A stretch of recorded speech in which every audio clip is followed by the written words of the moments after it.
Java has a number of operators that result in a Boolean value of true or false. Some of these are categorized as comparison operators, and the others are called logical operators. This double equals sign is a comparison operator that will test the equality of two values. Now this is different from the single equals sign, which is always an assignment operator. If you just want to compare two values without changing anything, you use the double equals sign. The only way that this will result in true is for the two values to be exactly the same. The opposite of this one is the not equals operator. The only way this will result in true is for the values of A and B to not be the same.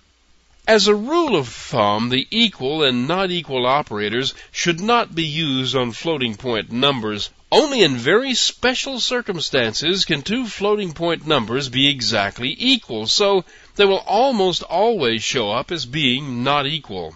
These operators will result in true only in the first case if A is less than B, or in the second case, A is greater than B.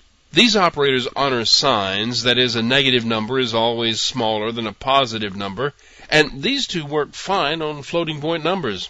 The first operator here will be true if A is either less than or equal to B, and the second will be true if A is greater than or equal to B. Now, there is one more operator. It looks more like a method or something than it does an operator, but it is an operator in the Java language. It results in true if the object A is an object of the class B.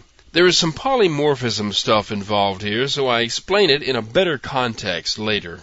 Anyway, those are the comparison operators. All that's left are the logical operators. A logical operator is one that uses Boolean expressions in combination to come to a Boolean result. For example, there is the logical AND. Now this looks the same as the bitwise operator, but the compiler knows what it is because both A and B are Boolean expressions. For example, the whole expression could look something like this. This expression results in true only if x is greater than 5 and y is equal to 20. If either comparison is false, the entire expression is false. You can use the logical OR operator, and it will be true if either of the two Boolean expressions are true. This expression results in true if either x is greater than 5 or y is equal to 20. Both expressions have to be false for the entire expression to be false. And there is an exclusive OR. This expression results in true if either A is true or B is true, but it results in false if they are both true. For example, this expression results in true if x is greater than 5, but y does not equal 20. It also results in true if x is not greater than 5, but y does equal 20. Otherwise, the result is false. That is, the overall result is false if both of the expressions are true or if both of the expressions are false. You will often see the logical AND operator written with a pair of ampersands. It works the same as the single ampersand, except for one thing.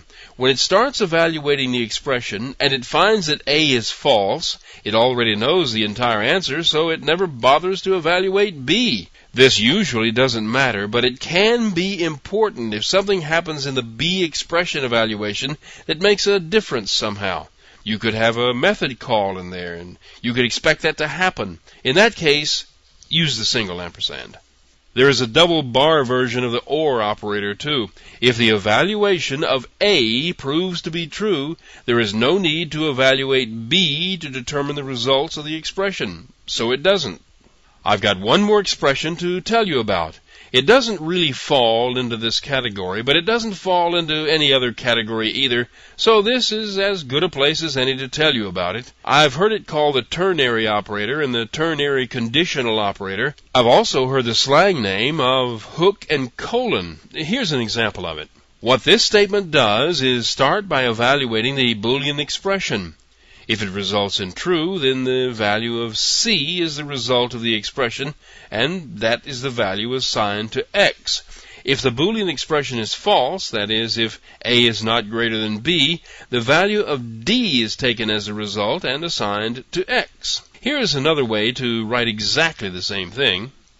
I've been teaching beginning Java for several years now, and I get more flack about this statement than anything else in the language.